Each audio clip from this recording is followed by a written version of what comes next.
Un travail de fourmi commence. Zamir est l'un des 4000 agents chargés de recenser la population de Kaboul. Porte à porte, armé de son questionnaire, il visite les foyers de la capitale afghane.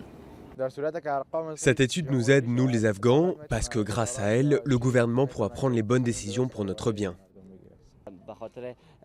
Grâce à ce recensement, plus d'écoles, d'hôpitaux et d'autres institutions seront construits.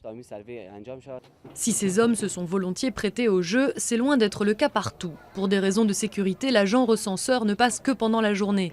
Et si l'homme de la famille est au travail, il y a peu de chances de pouvoir interroger sa femme. Après 30 ans de guerre, les Kaboulis sont devenus très méfiants.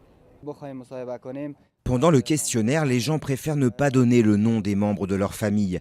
Ils ne sont pas sûrs que les informations restent confidentielles. Ils ont des doutes sur notre collecte d'informations. Le dernier recensement du pays date de 1979. La population afghane est aujourd'hui estimée à 28 millions d'habitants, mais le seul moyen d'en être sûr, c'est encore de compter. Ce gigantesque travail a commencé en 2011 dans la province plus paisible de Bamiyan, mais le projet est en cours depuis bien plus longtemps. Au départ, on avait prévu d'effectuer le recensement en 2008, et puis nous avons dû annuler à cause de problèmes de sécurité. Alors le gouvernement et le comité du recensement n'ont pas approuvé l'opération.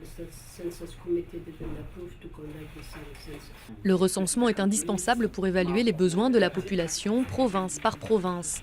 Mais les résultats définitifs de l'enquête ne seront pas connus avant 2016. Si tout se passe bien, ce qui reste incertain dans un pays au bord du chaos.